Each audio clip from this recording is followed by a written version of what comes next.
Selamat datang kembali di channel Borneo Trader. Di video kali ini saya akan menganalisa untuk saham-saham yang di request. Yang pertama ada Temas, kedua Raja, ketiga LAN, keempat SBMA, kelima ADMR, keenam Kras, ketujuh SCMA, kedelapan PSSI, kesembilan SMDR, dan terakhir AGII.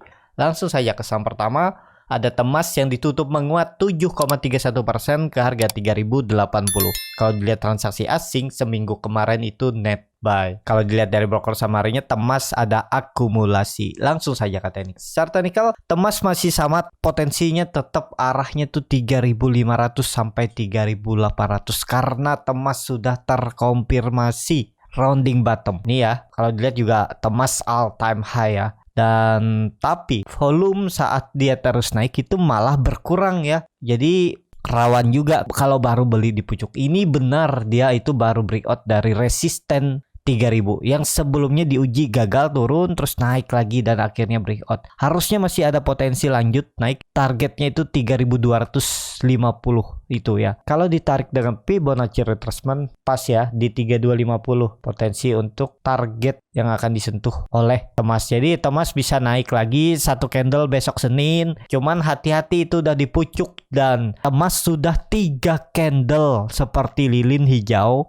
terus naik ya. Jadi rawan nih contohnya ya. Memang ada beberapa kali bisa sampai 5-6 kali, cuman resikonya udah tinggi. Kalau Bapak Ibu nekat beli di harga pucuk seperti ini, ya hitung-hitung aja risk rewardnya. Kalau Bapak Ibu berharap dia bisa seperti Januari 2022 itu naik terus 5-6 candle, 7 candle, ya harus siap juga resikonya kalau dia ternyata turun nih dari Februari dia turun terus sampai Maret sebulan dia turun, siap nggak? Itu aja. Harus punya trading plan dan harus punya harga cut loss dulu pada dibawa turun lebih dalam. Bisa indikasinya seperti ini nanti. Dia gagal lewat terus turun, potensi tetap akan mungkin sekali ada uji 2500 sampai 2600-nya atau 2700-nya ini. Ya area ini akan diuji nih. Mungkin ada koreksi satu baru naik ya. Itu perkiraan saya dan apakah pasti belum ya. Tapi kalau Bapak Ibu nekat beli dari pucuk ini udah area tinggi ya. Ini kepentok kayaknya nih ya. Mungkin ada yang profit taking karena kenapa? Karena juga saat naik volumenya makin kecil nih. Terlihat kan, naik pertama bagus, terus naik kedua volume kecil, naik ketiga volumenya kecil lagi, naik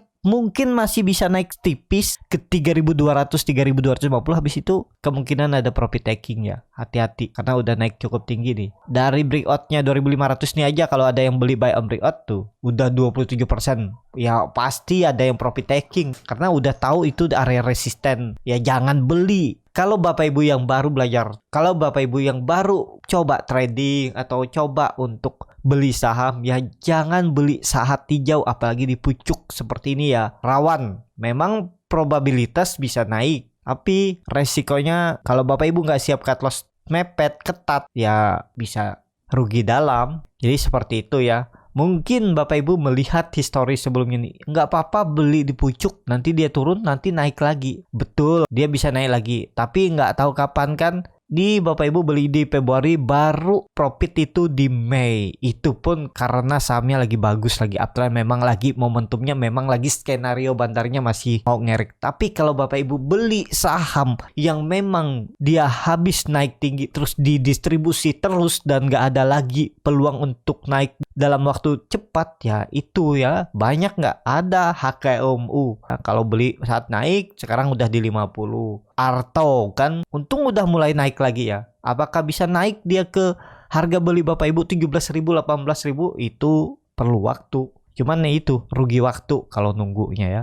Nah, jadi seperti itu. Tapi apakah harus sama, harus pakai cut loss? Enggak juga ya. Karena uang-uang sendiri yang tahu keuangan kan Bapak Ibu. Apakah siap nunggunya? Kalau siap nunggu rugi waktu itu harusnya jangan dijual sebelum profit, itu aja. Takutnya di tengah jalan atau udah putus harapan cut loss ya. Cut lossnya dalam. Harusnya cut lossnya 5%, udah di 20%, 25% baru cut loss. Nah, keseringannya seperti itu. Jadi seperti itu ya untuk Temas yang punya dari bawah ya hold aja. Dan Temas juga sudah saya rekomendasikan waktu itu di 17 Mei ya.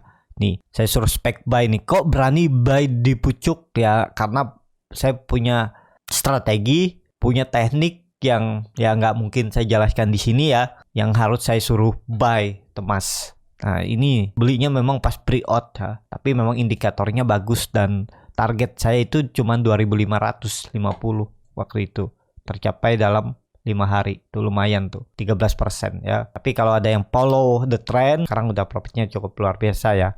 Jadi seperti itu. Untuk emas, langsung saja ke saham kedua. Ada Raja yang ditutup menguat 14,18% ke harga 338. Kalau dilihat transaksi asing, net buy. Kalau dilihat dari broker summary-nya, Raja diakumulasi. Langsung saja ke teknikalnya. Secara teknikal, Raja juga cukup bagus ya, karena dia udah bisa dibilang ini mulai uptrend. Kalau dilihat juga potensi arah karena dia berhasil breakout resisten 320-nya dan potensinya Raja ke 400. Itu sangat berpotensi ya, cuman Bapak Ibu harus hitung risk reward-nya ya, dan belum pasti juga naik, yaitu baru berpotensi. Ini menguji resisten semenjak 2018, 4 tahun yang lalu. Ya, ke sana arahnya, dan juga bisa dibilang untuk Raja udah breakout dari resisten yang kuat semenjak 2019 ya, di 300 sampai 320 itu. Jadi udah confirm breakout untuk Raja. Jadi lanjut nih untuk Raja, cuman kalau Bapak Ibu mau masuk ya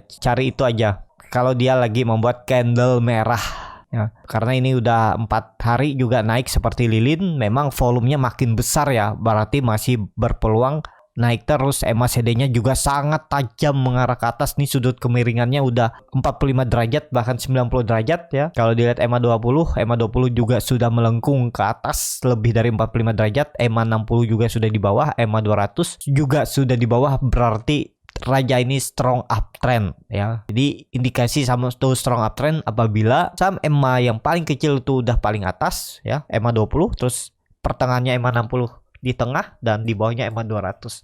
Dan ya kalau dia koreksi dulu 1-2 candle itu menarik malah ke area 300 sampai 310 ini.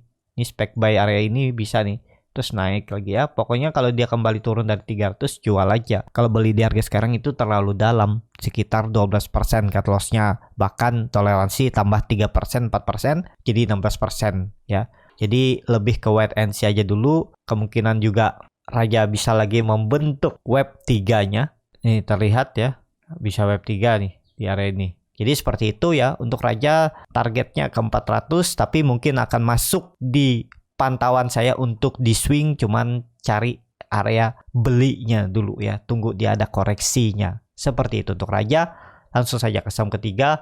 Ada LAN yang ditutup menguat 30,23% ke harga 224. Kalau dia transaksi asing, net buy. Kalau dilihat dari broker summary-nya, LAN juga diakumulasi. Langsung saja ke teknikal. Secara teknikal, LAN juga bagus ya. Akhirnya dia mencapai resisten yang saya targetkan di 220. Karena itu juga cukup kuat. Jadi kemana arahnya? Karena volume makin meningkat. Saat koreksi volume kecil, lanjut. Target selanjutnya 250 ya untuk LAN. Di ini akan diuji. Dia masih ada potensi upside sekitar 10% lagi. Wah, sangat mungkin ya LAN 10% karena ya volatilitasnya juga tinggi, dan LAN ini sudah saya rekomendasikan bahkan dari 28 April nih di area ini nih ya. Saya suruh spek buy tuh saat koreksi 2 hari, saya suruh spek buy, cuman targetnya nggak terlalu tinggi ya. Tapi kalau Bapak Ibu ada yang follow the trend terus, ya follow aja, karena ini bonus. Nggak ada candle merah, baru 3 candle baru ada merah ya. Tapi kan udah beli dari bawah. 10 Mei itu juga saya sudah rekomendasikan karena dia breakout lagi. Ya nekat lagi average up. Mungkin ada yang dari bawah atau ada yang baru beli juga. Lumayan kan profitnya. Dari 143 bisa ke 200. Udah bisa tektokan tuh. Udah dapat mungkin 40% 2 hari. Dia turun lagi. Bisa beli di bawah, naik lagi. Udah lumayan kan. Nah itu tekniknya. Kalau tektok juga. Kalau dapat saham bonus seperti ini, bagusnya kenaikannya ya bisa beggar dalam seminggu bahkan 2 minggu ya. Ya udah seperti itu ya. Nah jadi seperti itu. Kalaupun yang nggak tektokan ya sekarang udah floating profit 55% kalau masih hot ya. Dijagain profitnya, jangan sampai hilang. Itu aja ya, minimal itu sisakan 50% profitnya. Misalnya profit 50%, berarti buruk-buruknya profit saya sisa 25%, realisasikan profit. Jangan lagi mikir aduh rugi ya, padahal saya bisa tracking profit di 55%, tapi sekarang sisa 25%. Hold aja, siapa tahu besok-besok bisa naik lagi. dan kembali ke profit awal saya. Jangan seperti itu ya. Karena kalau Bapak Ibu seperti itu nanti malah tergerus lagi sisa 20% di hold karena merasa rugi. Padahal itu profit bukan rugi ya.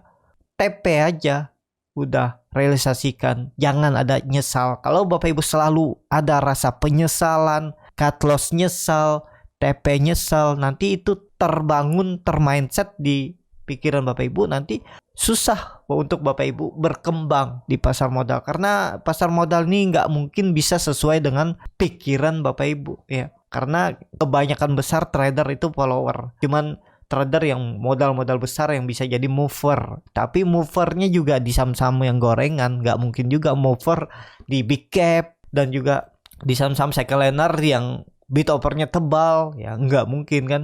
Nah jadi seperti itu ya. Untuk LAN sepertinya tetap lanjut ke 250. Kalau Bapak Ibu nekat beli buy on breakout ya, yang penting kalau dia tutup di bawah 220 berarti kan false breakout ya. Out dulu daripada Bapak Ibu dibawa ke 200. Dari 220 ke 200 itu 10%. Itu belum pasti naik ya. Takutnya melorot lagi sampai bawah ya itu. Jadi seperti itu ya. Kalau LAN nekat beli buy on breakout ya masih bisa ya, tapi ini high risk karena takutnya dia tiba-tiba naik sebentar terus banting ya. Kalau Bapak Ibu mau cari profit tipis ya nekat aja, lihat jam market. Kalau respon pasar masih bagus, beli juga. Tapi ya sudah beli harga tinggi ini, realisasikan profit ya seadanya aja. Sesuaikan dengan cut loss-nya kira-kira berapa? 3%, 4% ya udah. Kalau profitnya udah dapat 3 sampai 4% atau 5% atau dikasih lebih bonus sedikit, ya udah realisasikan. Atau Bapak Ibu bisa mantengin tuh layar, lihat pergerakan LAN ya bisa tetap hold aja, dan kalau bisa dipasang auto stop loss profit ya kalau pengen dapat profit lebih besar. Jadi seperti itu untuk LAN. Langsung saja ke saham keempat, ada SBMA yang ditutup di harga 146. Kalau dilihat transaksi asing net buy. Kalau dilihat dari broker semarinya ada sedikit akumulasi. Langsung saja ke teknikalnya. Secara teknikal SBMA ini waduh lagi konsol ya. Ya semoga aja konsolnya nih mau naik lebih tinggi ya. Kuncinya ya SBMA ini jangan turun lagi dari 140. Nah, jadi kalau Bapak Ibu mau beli harga sekarang, pokoknya kalau dia membuat low baru di bawah 140 atau tutup di bawah 140, jual aja. Jadi cut loss-nya cukup dalam nih. Jadi cut loss-nya ya sekitar 4-5%. Tuh 5% target profit ya, resistennya ini 160 terdekat. Kemungkinan diuji. Nah, ini ya. Jadi 11%, cut loss-nya tadi 5%. Cut loss-nya tadi 5% ya. Jadi risk reward-nya 1:2. Ya udah, kalau nekat beli SBMA. Tapi ini kan lagi konsolidasi ya, aman harusnya selama nggak jebol 140. Ya, jangan diharap-harap lagi deh kalau dia tutupannya di bawah 140, itu resikonya dibawa turun lagi lebih dalam. Itu aja ya. Dan ini saham baru IPO juga ya. Dan ini saham baru setahun lalu IPO dan sahamnya belum kemana-mana. Jadi cut loss saja kalau dia jebol 140. Seperti itu untuk SBMA. Langsung saja ke saham kelima. Ada ADMR yang ditutup menguat 3,04% ke harga 2.370. Kalau dilihat transaksi asing net buy. Kalau dilihat dari broker semarinya hampir sama antara akumulasi dan distribusi. Langsung saja ke teknikalnya. Secara teknikal ADMR ini ya cukup bagus nih selama nggak turun dari 2.250 ini supportnya. Pokoknya kalau dia turun dari itu udah jual. Karena ini ada terlihat ya bisa dibilang bullish penan atau Phantom Flag juga ya. Ini tiangnya seperti ini juga. Mana cocok aja untuk penglihatan Bapak Ibu ya. Kalau saya jarang menggunakan yang garis miring-miring itu ya. Saya lebih ke support resisten klasik aja. Lebih simpel dan ini kan kelihatan. Dia itu gagal terus lewat 2500. Kalau dia breakout lagi seri 2500 minggu ini, siap-siap rally lagi. Nutup gapnya minimal itu 2640, sangat berpeluang. Dan bisa kembali uji all time high-nya lagi ya. Karena kita lihat dia konsolnya juga bagus. Pokoknya jangan jebol 2200. Tuh kalau dia jebol itu udah pelan-pelan Bapak Ibu diiris pelan. Kalau dia jebol itu ya potensi besar turun lagi lebih dalam. Karena ADMR ini udah naik dari harga 170 30 ya, terus naik kayak ini udah ribuan persen nih. Jadi kalau ada yang distribusi bandarnya ya itu normal. Jadi jangan Bapak Ibu tahan-tahan lagi. Kalau sampai jebol itu ya bisa sampai dibawa ke 1.800, habis itu dibawa ke 1.400 kan makin dalam, dan naiknya juga belum tahu kapan. Itu hati-hati ya, apalagi ini saham IPO seperti itu. Untuk ADMR, kalau Bapak Ibu mau beli tektokan ya bisa tektokan aja, beli di 2250, 2300, TP-nya ya di 2500. Kalau bisa naik lebih tinggi di hold aja, atur aja bagaimana strateginya. Jadi seperti itu. Untuk ADMR, langsung saja ke saham ke-6. Ada Crush yang ditutup menguat 4,23% ke harga 394. Kalau dilihat transaksi asing, net buy. Kalau dilihat dari broker summary-nya, Crush ada akumulasi. Langsung saja ke technical. Start technical, Crush ada peluang tetap akan breakout 400-nya. Akan diujinya resisten 400. Kalau itu mampu lewat, berpeluang Crush uptrend ya. Dan ini menarik. Kalau ditarik tren dari 28 Desember tahun lalu, ya ini 400 di break, siap-siap uptrend, dan kita lihat juga Crush itu bagus, terus membentuk higher low, higher high selama 2 minggu lalu, dan ada peluang. Ini juga ada pola important head and shoulder sepertinya. Ya, kuncinya tetap kan seperti yang sering saya bilang, neckline, apapun polanya aja. Cuman kalau Bapak Ibu gambar seperti ini lebih kelihatan kan polanya, dan ya lebih menarik lah mungkin ya. Tapi kalau udah terbiasa cuman support resisten klasik juga gak masalah ya. Jadi seperti itu. Untuk Crush, Senin potensi uji 400 resisten sampai 410, itu kalau di break lanjut uptrend. Volume juga meningkat, MACD juga mengarah ke atas, bar chart di atas juga terbentuk.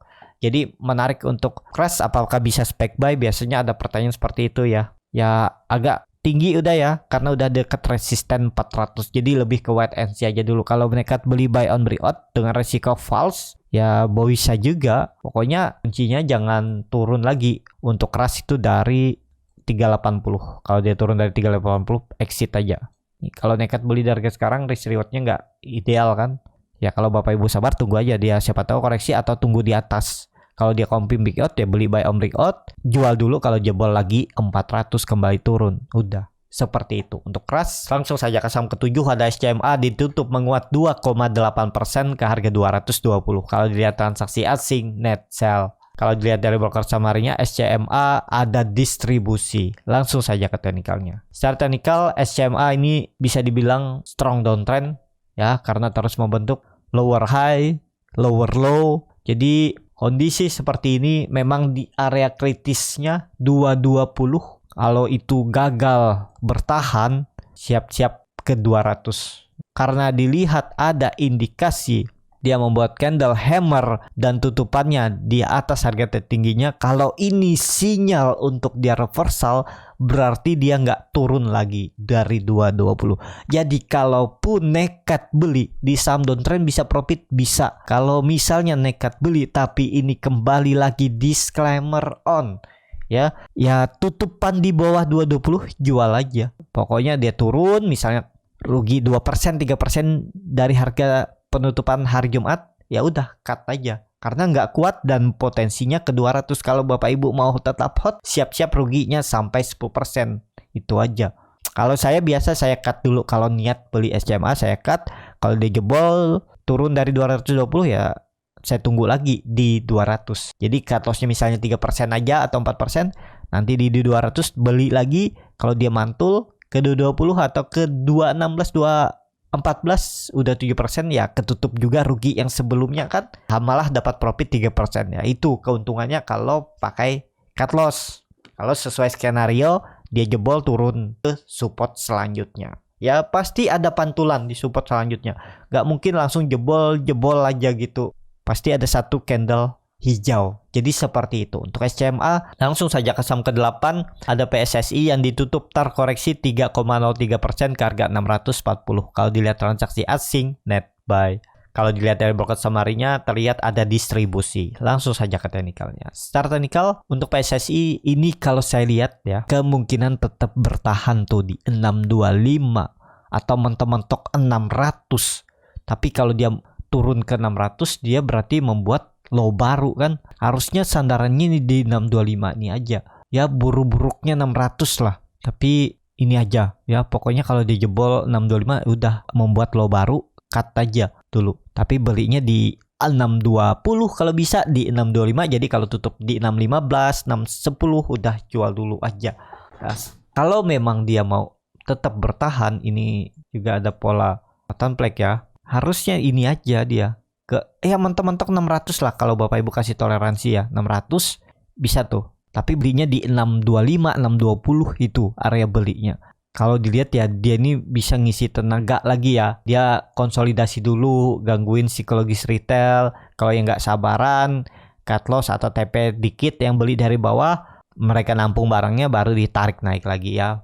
Kuncinya tetap kalau dilihat ini supportnya kan ada EMA 20 nih. Tapi harga psikologisnya ada di 600. Ya kasih toleransi aja 600. Kalau beli di 625 turun dari 600 cut loss ya paling mentok cut lossnya kan 5% aja, 4% ya. Masih ideal dengan target profit. Kalau beli di 625, 620 ini kan target profitnya 12%. Jadi risk rewardnya kalaupun harus cut loss 6% itu 1:2. Lebih besar rewardnya. Sepertinya tetap bertahan untuk PSSI di 620 ya. Yang mentok-mentok tadi turunnya 600. Lebih dari itu siap-siap ke 520 menguji EMA 20-nya ini ya. Sekitaran 525 sampai 550. Mending cut loss dulu ya. Kalau dari 600 itu terlalu dalam. Seperti itu untuk PSSI. Langsung saja ke saham ke-9. Ada SMDR yang ditutup menguat tipis 1,28% ke harga 3.150. Kalau dilihat transaksi asing, net sell. Kalau dilihat dari broker summary-nya, SMDR ada akumulasi. Langsung saja ke teknikalnya. Secara teknikal, SMDR sudah di pucuk ya, dan sudah 3 kali gagal lewat. Takutnya ada peluang turun nih. Supportnya ada di 3.000. Ya kalau mau beli ya buy on support aja. Cuman ini harga udah tinggi ya. Kalaupun beli buy on support, dia jebol supportnya itu, cut loss. Kalau beli buy on support ya berarti 5% ya. Di minus 5% dia turun. Kalau dia turun lagi di minus 6%, apalagi mendekati ARB ya cut aja. Jadi resikonya udah tipis tuh. Cut lossnya paling mentok ARB. Kalau dia ke harga ARB cut loss. Kan dari 3.150 ke 3.000 tuh 5%-an, 4,5%. Jadi kalau dia turun lagi sisa cut loss-nya paling 3%. Udah cut aja. Kalau dia sampai jebol berarti nggak kuat dan potensi untuk turun lebih dalam. Karena juga volume kelihatannya udah nggak kuat ya. Jadi kemungkinan bisa ada koreksinya. Kalau mau bertahan masih mau dinaikkan ya harusnya ada pantulan di 3.000 ya, dan maksimal sini dia membuat swing low-nya di 2.800. Tapi kalau dari 3.000 ke 2.800 itu kan cukup dalam juga tuh, 6%. Ya lebih baik cut loss 2 sampai 3% kan, nanti buyback di bawah. Jadi seperti itu ya. Untuk SMDR langsung saja ke saham terakhir. Ada AGII yang ditutup menguat 4,06% ke harga 2.050. Kalau dilihat transaksi asing, net buy. Kalau dilihat dari broker summary-nya, AGII kembali diakumulasi. Langsung saja ke teknikalnya. Secara teknikal AGII juga bagus. Akhirnya dia breakout lagi di atas 2.000 dan volume meningkat. Ya. Kuncinya AGII jangan turun dari 2.000. Apakah bisa spek buy dengan kondisi EMA 20-nya juga masih melengkung ke bawah dan AGII harganya masih di bawah EMA 20? Menurut saya kalau candle merah deket-deket 2.000 bisa spek buy. Pokoknya kalau dia tutup di bawah 2.000 exit aja daripada Bapak Ibu dibawa ke 1.800. Itu ya. Kuncinya belinya deket-deket 2.000, tutupan di bawah 2.000 jual aja. Tuh ya. Karena terlihat juga AGII ini kan berhasil membuat swing low-nya setelah dia retest ini. Resisten semenjak 2021, setahun yang lalu dia retest, ini dia jebol, habis itu dia rebound membuat candle bullish engulfing dan lanjut naik ke atas. Jadi konfirmasi ini swing low. Kalaupun turun pola dead cat bond, hati-hati bisa jebol juga. Tapi kalau misalnya Bapak Ibu beli di daerah 2000 sampai 2020 ini, ya jual dulu. Turun dari ini, jangan berharap dia naik lagi. Ya mungkin bisa naik, cuman itu probabilitasnya jarang. 10 kali jebol support mungkin 2 sampai 3 kali aja yang naik. Selebihnya 70%-nya itu turun. Probabilitas seperti itu ya kalau saya pilihannya cut loss dulu kalau jebol 2000 ya. Tapi tergantung Bapak Ibu ya. Karena pengalaman yang akan mengajar. Jadi kalau Bapak Ibu cuma tahu dari orang, itu kan dari orang, saya coba dulu. Nah, coba dulu aja. Jadi kalau nanti Bapak Ibu udah keseringan Nanti Bapak Ibu tahu sendiri tuh, oh kayaknya memang bener keseringannya ya turun lebih dalam kalau jebol support gitu ya. Paling 1-2 kali iya, 3 kali maksimal mungkin ada pantul, tapi keseringannya tetap dibawa turun lebih dalam. Dan kalau ini benar-benar swing low-nya harusnya lanjut tuh 2000 pun nggak turun lagi dari itu. Jadi seperti itu ya. Untuk AGI kalau besok dia lanjut naik ya akan uji 2100 ke arah nutup gapnya ini 2120 sampai 2200. Seperti itu. Cukup sampai di sini video kali ini. Terima kasih untuk Bapak Ibu dan teman-teman yang sudah menonton video ini sampai selesai. Apabila channel Borneo Trader ini bermanfaat dan bisa menjadi bahan pertimbangan Bapak Ibu dalam membeli, menyimpan dan menjual sahamnya, bisa klik tombol subscribe dan nyalakan lonceng notifikasi. Ada kritik, saran ataupun pertanyaan bisa langsung tinggalkan di kolom komentar. Bagi Bapak Ibu dan teman-teman yang baru belajar trading, masih bingung memilih saham, bingung membuat trading plan, bisa join trading bersama Borneo Trader. Nanti dipilihkan saham-sahamnya dan dibuatkan trading plan-nya beserta chartnya dan juga free konsultasi portofolio. Kalau tertarik DM Instagram Borneo Trader. Sampai ketemu, tetap semangat dan semoga bisa terus cuan.